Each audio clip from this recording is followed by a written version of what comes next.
វាក្អមគឺជាល្បែងដែលគួរឲ្យចាប់អារម្មណ៍មួយដែលបងប្អូនខ្មែរយើងនិយមនឹងលេងនៅក្នុងឱកាសពិធីបុណ្យចូលឆ្នាំខ្មែរហើយថ្ងៃនេះខ្ញុំណាភេនឹងធ្វើដំណើរទៅតំបន់មួយនៃខេត្តកំពង់ឆ្នាំងដែលអ្នកភូមិនៅទីនោះប្រកបរបរធ្វើក្អមឆ្នាំងតតាំងពីបុរាណមកក្នុងគោលបំណងពីរមួយគឺរៀនធ្វើក្អមមួយទៀតគឺលេងល្បែងប្រជាប្រិយជាមួយនឹងអ្នកភូមិ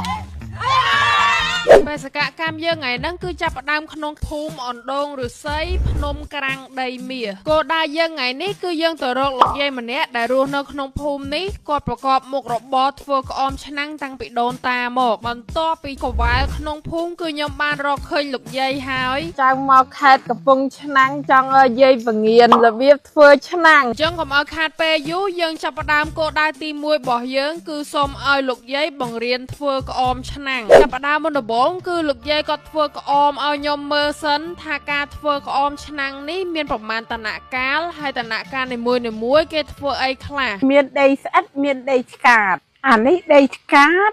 អានេះដីស្អិតណាអំឡុងពេលដែលគាត់ធ្វើគឺគាត់បាននិយាយពីដើមកំណើតប្រវត្តិសាស្ត្រនៃក្អមឆ្នាំងដំណើរដើមតងដែលគាត់ចាប់ផ្ដើមធ្វើក្អមឆ្នាំងនេះតាំងពីតូចមកខ្ញុំធ្វើតាំងខ្ញុំអាយុ13ឥ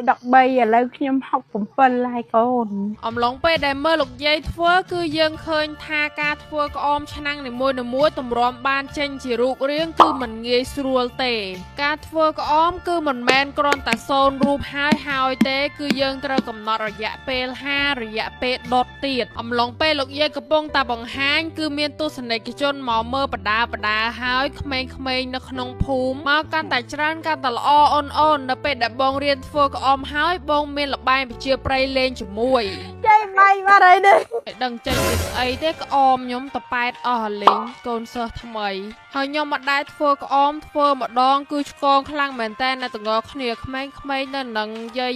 អីក៏ដែលគាត់អង្គុយមើលឲ្យគាត់សើចខ្ញុំឡើងពេញហ្នឹងសើចចុះសើចឡើងលោកយាយគាត់បង្រៀនគឺខ្ញុំចាប់បានដែរតា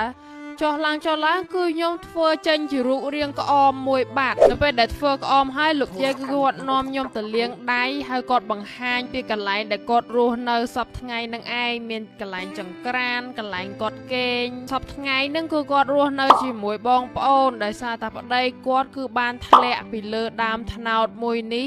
គាត់លាចាកលោកបាត់ទៅហើយអញ្ចឹងឥឡូវកុំឲ្យខាតពេលវេលាយូរយើងចូលដល់បេសកកម្មទី2របស់យើងគឺខ្ញុំនឹងបបួលលោកយាយហើយនឹងក្មេងៗនៅក្នុងភូមិលេងល្បែងប្រជាប្រិយល្បែងទី1គឺល្បែងវាយក្អមខ្ញុំនឹងដាក់លុយនៅខាងក្នុងហ្នឹង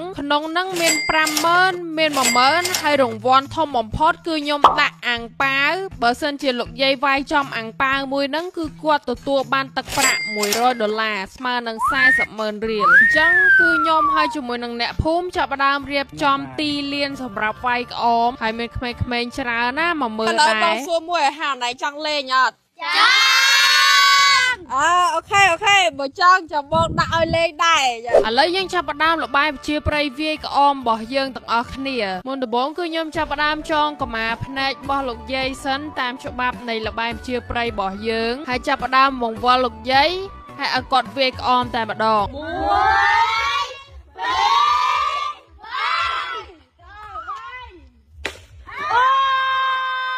លោកយាយគឺគាត់វាយក្អមហើយគឺវាយឆុតខ្លាំងមែនតើគឺចំក្អមដែលខ្ញុំដាក់អាំងប៉ាវហ្នឹងហ្មង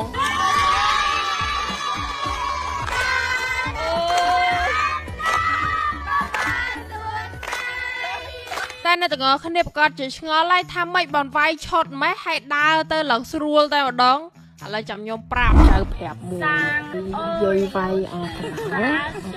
គេតាម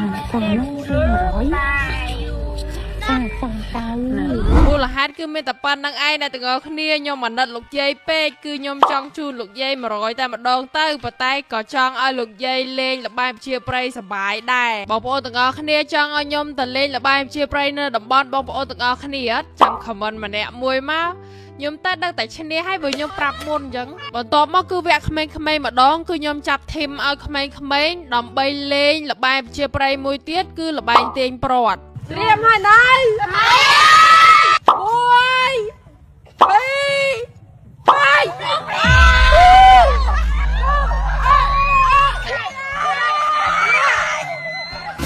ចប់បាត់ហើយអូនលេងអានាលដីចឹងបដ ாய்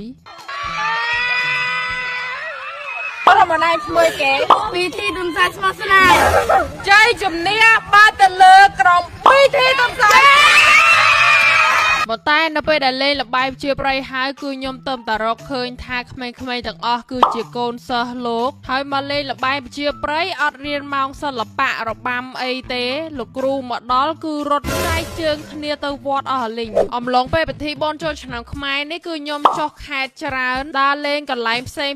លេងល្បែងជាប្រៃពេលខ្លះលេងទឹកទៀតគួបផ្សំនឹងខ្ញុំអត់សូវបានគេងផងគឺមានអារម្មណ៍ថាខ្លួនឯងចង់ផ្ដាសាយអញ្ចឹងដើម្បីបង្ការអាការៈផ្ដាសាយដូចជាកណ្ដាស់ហៀសម៉ោឈឺក្បាលគឺខ្ញុំជ្រើសរើសដេកូសង្ឃយកមកប្រើខ្ញុំគ្រាន់តែដាក់ដេកូសង្ឃមកគ្រាប់ហើយខ្ញុំធ្វើការងាររបស់ខ្ញុំបន្តដោយគ្មានការបារម្ភបងប្អូនទាំងអស់គ្នាអាចរកទិញដេកូសង្ឃបានតាមអសរស្ថានដែលនៅជិតបងប្អូនទាំងអស់គ្នាបំផុតស្បើយជាមួយដេកូសង្ឃអញ្ចឹងវីដេអូរបស់ខ្ញុំគឺមានតែប៉ុណ្្នឹងឯងអ្នកទាំងអស់គ្នាអរគុណសម្រាប់ការទស្សនាជម្រាបលាបាយបាយ